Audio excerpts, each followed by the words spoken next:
오늘 함께 나눌 말씀은 성령님의 사역, 우리가 성령님을 또 성령님의 사역을 어떻게 이해할 것인가, 또 이 성령님이 우리에게 사역하도록 열매와 은사를 주시는데 이것을 누구를 위해서 사용할 것인가, 이런 중요한 주제를 저희가 아침에 나누고 또 평생 또 온전하게 인도받는 삶을 살기를 원합니다. 이 성령님의 사역, 이게 왜 중요할까요? 성령님의 사역은 너무나 광대하죠. 그래서 우리가 일반 사람이 갖는 것 이상의 신령하고 신비하고 심오한 것, 거기에는 우리의 이성적인 것을 뛰어넘는 영역도 있고, 또 사람이 평상시 갖는 것 이상의 공간과 시간을 뛰어넘는 능력의 역사가 있고, 그래서 신령한 것이라 그러죠. 고린도 교회는 실은 지역적으로 아주 똑똑하고 많은 지식을 갖고 있는 사람들이 있는 그런 지역이었죠. 그러다 보니까 성령의 놀라운 은사를 받게 됐을 때 어떻게 합니까? 성령의 은사를 받고 그것을 잘못 사용하거나 또 잘못 이해하거나 또 잘못 그것을 기대하는 그런 경우가 이제 고린도 교회는 많았고, 그것 때문에 교회에서 오히려 좋은 귀한 성령님의 사역으로 인해서 교회가 올바르게 가는 것이 아니라 오히려 더 분파가 생기거나 계층이 생기거나 파당이 생기게 되는 그런 어려움을 잊게 됐죠. 그래서 이제 사도 바울이 어떻게 얘기를 합니까? 12장 1절에 보면은 형제들아 신령한 것, 이건 성령님의 역사하심이죠. 성령님의 인도하심 사역하심에 대하여 나는 너희가 알지 못하기를 원하지 아니하노니. 자, 알지 못하기를 원하지 아니하노니, 이 이중부정이잖아요. 이거는 이제 반드시 알아야 된다라는 강한 요구, 명령에 가까운 그런 강한 긍정을 얘기합니다. 그래서 성령님의 사역에 대해서, 성령님에 대해서 바르게 아는 것은 너무나 중요하다. 우리가 꼭 기억을 해야 됩니다. 이 시대도 마찬가지죠. 성령님의 사역이 너무나 광대하니까, 또 너무나 우리의 생각을 뛰어넘는 일들이 많으니까 자칫 잘못하면 이것이 오도되고 또 어려움을 주는 그런 경우를 많이 갖게 됩니다. 그러다 보니까 성령의 사역 중에 감정에 빠지는 영역도 있을 수 있죠. 신비주의가 될 수도 있죠. 또 내 내면의 어떤 부분만 생각하기가 쉽고, 그런데 그런 성령의 사역은 아주 능력으로 나타나니까 많은 경우 일반 종교에서 갖는 자기 체면과 동일시하게 되는 경우도 있다는 겁니다. 그렇지 않음에도 불구하고 성령의 사역을 사람들은 일반 종교에서처럼 그렇게 원하는, 그런 또 혼동하는 그런 모습들이 있을 수 있죠. 그 엘리야 선지자와 기도를 대항을 했던 바알과 아세라 그 선지자들이 어떻게 합니까? 그들이 믿는 신에게 기도를 하는데 어떻게 기도를 하죠? 막 자기 몸을 자해하고, 그리고 막 모든 어떤 감정적인 요소를 다 동원해서 그렇게 기도를 했을 때 그것은 뭐죠? 실은 자기 체면이죠. 감정주의에 빠진 것이죠. 이런 부분이 성령님의 귀한 사역과 혼돈이 되면 안 된다는 겁니다. 그런데 제대로 이해하지 못했을 때 고린도 교회는 이런 혼돈이 있었고, 그로 말미암아 어려움이 있게 됐습니다. 그래서 저희가 성령님의 사역을 올바로 이해하는 것은 너무나 중요합니다. 성령님의 인도하심에 무감각해서도 안 되고, 근데 그런 경향이 있죠. 너무나 이런 19세기, 20세기에 이런 신비주의적인 감정주의적인 영향이 성령님의 어떤 사역과 혼돈되게 되다 보니까 많은 분들이 성령님의 사역 그러면 좀 부정적으로 생각하는 경우가 있습니다. 그리고 그런 부분은 그냥 안 좋은 거야, 아예 그냥 닫는다든지, 또 반대로 제대로 이해하지 못하고 오히려 개인주의적으로 신비주의적인 적으로 그렇게 사용하는 경우도 많다는 겁니다. 성령님의 사역은 신비한 겁니다. 그래서 우리가 사모해야 되겠죠. 그런데 그것의 한 일부분만을 전체로 봐버리는 신비주의적인 경향을 갖는 것, 이것 또한 잘못이죠. 과거에 한국의 그 순복음 교회 같은 경우는 방언을 안 하면은 구원받지 못하다, 방언이 구원의 증거다. 방언은 은사 중에 하나인데도 불구하고 모든 성도님들이 다 방언해야 된다라고 그렇게 과도하게 몰고 가버린 것. 이것 또한 성령님의 사역을 올바로 이해하지 못했죠. 지금은 이제 순복음교회에서도 그런 교리를 바꿨죠. 이거는 각자에게 다르게 주신 하나님의 은사다. 자, 그렇다면은 우리가 오늘 이 성경을 보면서 성령님의 사역에 대해서 우리가 온전히 바르게 이해할 수 있기를 원합니다. 성경을 잘 보셔야 되는 것이, 성경은 성령님에 의해서 쓰여졌으니까 성령님을 바르게 이해하도록 인도를 해주시죠.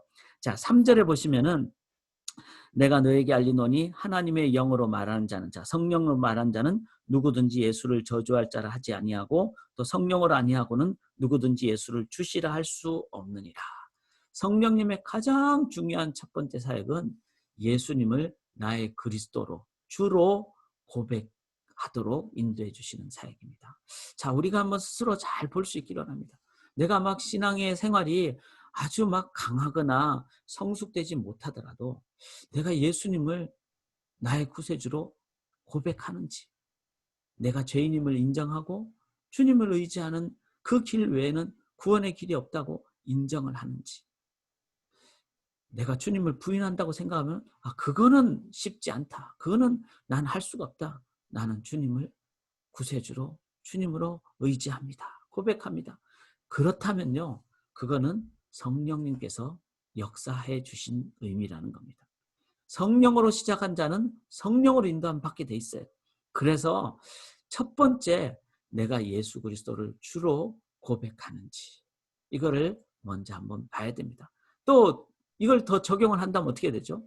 성령님을 의지하고 그러면은 내가 죄인임을 깨닫게 되고 예수님을 구원주로 고백하고 의지하게 되는 그 길로 인도함 받는다는 겁니다. 자, 이게 이제 구원의 시작이죠.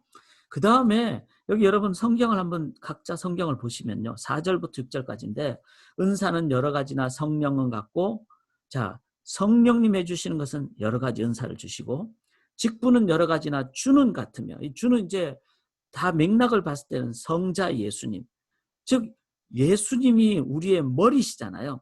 그러니까 각 지체, 몸의 각 지체, 즉 직분은 여러 가지가 있을 수가 있어요. 팔도 될 수도 있고 다리가 될 수도 있고, 그러나 머리는 주님 한 분밖에 없다는 거예요. 그 다음에 6절에 보시면 사역은 여러 가지나 모든 것을 모든 사람 가운데서 이루시는 하나님은 같으니, 성부 하나님이죠. 성부 하나님께서 주권과 섭리로 사역을 완성하신다는 겁니다. 그래서 우리가 보면 이제 삼위일체잖아요. 삼위일체 하나님. 그래서 삼위일체 하나님을 이해하는 자는 성령 하나님의 사역을 그 안에서 이해를 한다는 거죠. 즉 6절에 모든 것을 이룩하시는 성부 하나님. 그래서 성부 하나님의 주권을 이해하고 믿는 사람은 자기가 다 하지 못하고 죽게 돼도 아쉽지 않습니다. 나는 부활하고 또 영원한 하나님 나라 백성이 되고, 또 하나님은 다음 세대를 통해서 주권과 섭리로 이룩하게 하실 것을 믿게 되는, 그게 욕심이 없는 충성 다하는 것이죠. 그 다음에 머리 대신 예수 그리스도가 주님이시다는 것을 이해할 때 우리는 나에게 맡겨진 직분에 충성 다하고, 그리고 직분을 감당하도록 성령 하나님은 각자에게 다른 은사를 주신, 그래서 은사는 뭐죠? 내가 갖는 게 아니라 성령께서 주실 때 갖는, 그리고 모든 은사는 다 하나님 나라 위해서 사용하는. 그래서 이 3절부터 6절까지의 성령님의 사역을 기본적으로 얘기를 하고, 그렇다면 오늘 본문 전체적인 것을 보면서 우리가 가져야 될 것은 어떤 자세일까요? 자, 개인 적용으로 성령님께 이끌림 받는 삶을 얘기 드리는데 어떤 것일까? 첫째는 방금 얘기했듯이 예수를 그리스도로 주님으로 고백하는가. 그래서 오늘도 주님, 모든 것이 롤드십, 주권은 주님께 있습니다. 자, 이 목회자가 제일 문제가요, 본인이 주인 행세하려고 하는 겁니다. 그러다 보니까 자꾸 어떤 외적으로 비교하게 되고, 제가 목회자니까 스스로 할 수 있는 얘기죠. 그래서 이제는 주님만 의지하고 나아가는 충성의 자세만 갖는, 요즘 디지털화 되는 시대가 되니까요, 모든 것을 숫자화하잖아요. 컴퓨터는 0과 1의 숫자의 이제 조합이잖아요. 그러니까 현대인은 숫자에 민감합니다. 근데 목회자도 숫자에 민감하기가 쉬워요. 그러나 하나님 나라는 결코 숫자가 아닙니다. 좁은 길이고 기도원 300명 용사지 3만 2천 명하고 비교할 수 없잖아요. 5천 명 대 12명 오병이어. 그렇다면은 한 영혼을 향해서 그렇게 주님으로 고백하는 사역자의 자세. 이게 바로 뭐죠? 성령님으로 이끌림 받는 사역이라는 거예요. 자, 그것을 우리가 오늘도 성령님께 이끌림 받는 주님을 주님으로 고백하는. 두 번째는 아까 제가 말씀드렸죠. 성부, 성자, 성령 하나님. 삼일체 하나님을 우리들이 인정하고 이해하고 의지할 때 우리는 온전한 신앙생활을 갖게 됩니다. 성령님만 의지해서도 안 되고 성자 예수님만 의지해서도 안 됩니다. 주권과 섭리가 있으신 성부 하나님, 그 하나님까지 이해할 때 우리는 삼일체 하나님을 이해할 때. 그래서 사도 바울이 3절에는 성자 예수님, 신앙의 출발이죠. 4, 5, 6절에는 한 절씩 성령, 성자, 성부 이렇게 얘기했다는 것 기억하시면서 삼일체 하나님의 그 관계 안에서 갖게 되는 성령 하나님일 때 우리는 치우치지 않는 균형 잡힌 전인적인 성령님으로 인도함을 받습니다.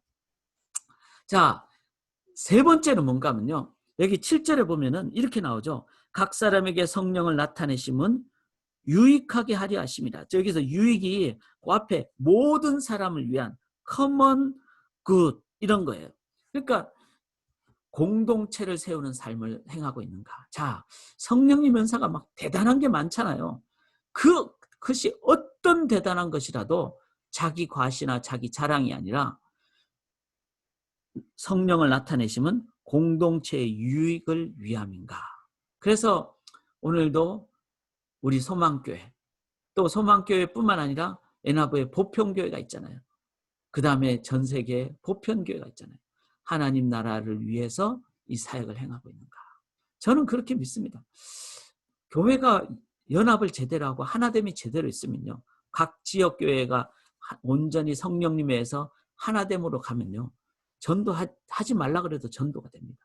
왜? 세상은 싸우고 분쟁하는 것의 연속이기 때문에. 근데 성령 하나님 인도함을 받으면요. 교회가 모든 지역교회들이 하나가 된다고 생각해 보세요. 그럼 세상 사람들이 정말 매력적으로 생각하고 이게 복음의 기쁨인 줄 이해하고 오게 됩니다. 자, 그래서 우리가 성령님 인도함을 받을 때 공동체를 세우는 사역인가. 그 다음에 8절부터 10절까지는요. 여러 가지 성령의 은사가 있잖아요.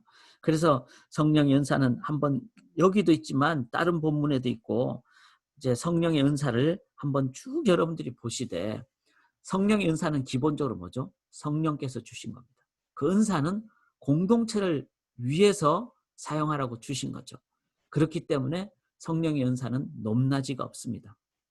성령의 은사는 나를 위해서 사용하는 것이 아니라 공동체를 위해서 사용하는 겁니다. 그리고 성령의 은사는 내가 사용하지 않을 때 하나님이 어떻게 하십니까? 실은 걷어가십니다. 재능은 타고난 것이죠. 그런데 성령의 은사는 내가 중간에라도 재능과 관계없이 하나님께서 주시는 경우도 많습니다.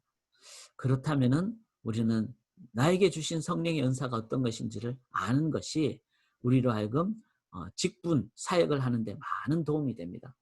여러분 인터넷 같은 거 보시면요. 성령의 은사 점검법 이런 거 나옵니다. 그런 거 좀 참조도 한번 하시는 것도 도움이 됩니다. 그렇게 하실 때 나에게 하나님이 어떤 은사를 주셨는지를 알게 되고. 근데 우리가 아시다시피 성령의 은사는 성령의 열매와 같이 온다는 것. 그래서 성령의 열매는 모든 그리스도인들이 다 갖게 되는 9가지 열매. 사랑, 희락, 화평, 오래 참음, 자비, 양선, 충성, 온유, 절제.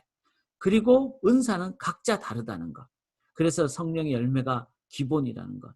그래서 우리가 고린도전서 13장 뭐라 그러죠? 사랑은 이렇게 나오잖아요. 사랑은 열매일까요? 은사일까요? 사랑은요. 가장 큰 은사를 사모하라 그래서 나오니까 우리는 가장 큰 은사라고 생각이 쉬운데 그게 아니고 사랑은 성령의 첫 번째 열매입니다. 이 사랑에 의한 은사가 사용이 될 때 우리는 바르게 하나님 나라를 건설한다는 것이죠. 그래서 한번 정리를 해보실까요?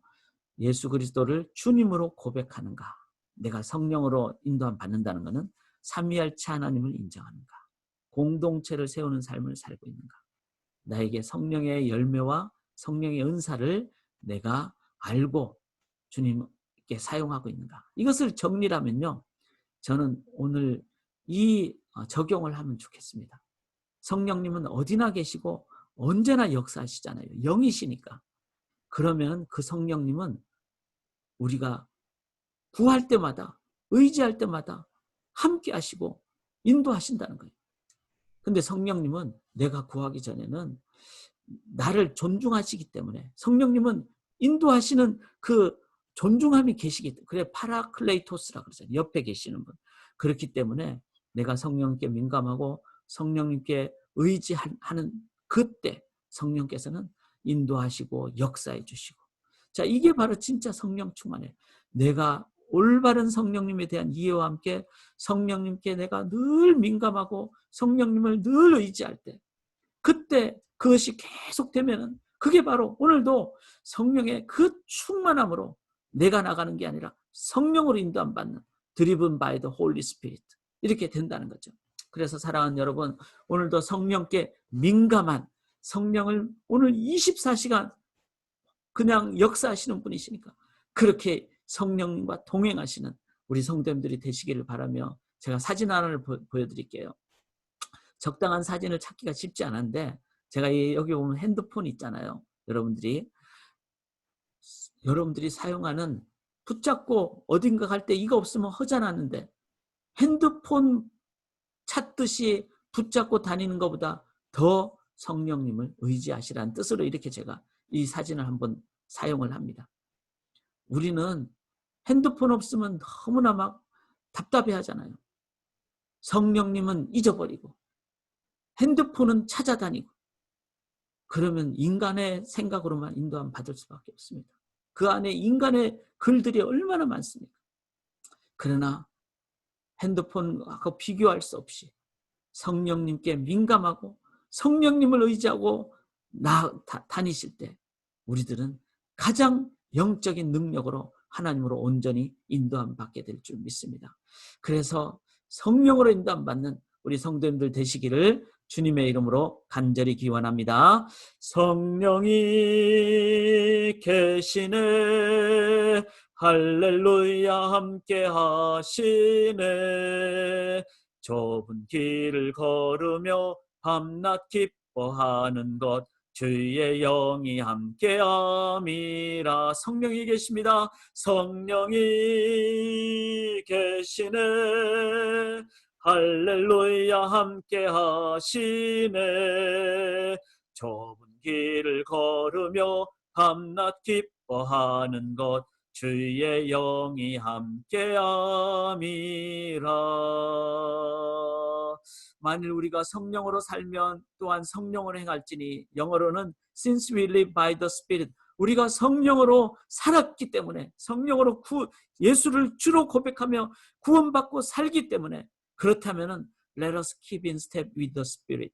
오늘도 매 발걸음을 성령과 동행하며 살게 도와주시옵소서. 그렇게 우리가 함께 기도하며 나가기를 원합니다. 성령님의 인도하심 따라 매 발걸음 성령님과 동행하며, 그래서 우리 소망 공동체가 성령의 충만함으로 인도받는 공동체가 되게 도와주시고, 특별히 지금 팬데믹 이 시대에 선교사님들이 너무 힘들어하시는데 성령으로 충만하게 인도받을 때 오히려 그것에서도 강력한 사역이 이루어지고 기쁨이 이루어질 줄 믿습니다. 우리 시간 함께 간절히 성령과 동행하여 주시고 성령으로 인도받고 충만하게 우리가 지내다가 주일 예배 때 다 같이 기쁨으로 하나님께 기쁨 예배 드리는 승리하는 우리 소망 성도님들 되게 도와주시옵소서. 우리 성령의 인도하심 동행을 위해서 간절히 한번 기도하고 개인 기도로 나가도록 하겠습니다. 하나님, 주님 온전히 의지합니다. 주께 간절히 간구합니다. 주님만 온전히 의지하며 주님의 나라, 주님의 역사, 성령 하나님께 간절히 간구합나니, 하나님 아버지, 하나님 아버지, 오늘도 주님만 의지하며 믿음으로 나아갈 때 주께서 온전히 역사해 주실 줄 믿습니다. 할렐루야. 주여 감사합니다. 주의 성령으로 온전히 인도받고 믿음으로만 나아가는, 담대히 나아가는 저희들 다 되게 도와주시옵소서. 하나님 아버지 늘 성령님을 의지하고 동행하시고 위로하시고 격려하시는 성령님의 능력 따라서 세임과 은혜와 간구와 능력으로 온전히 나가게 도와주시고 아버지 역사여 주시고 아이고 아버지 하나님 얼굴도 은혜로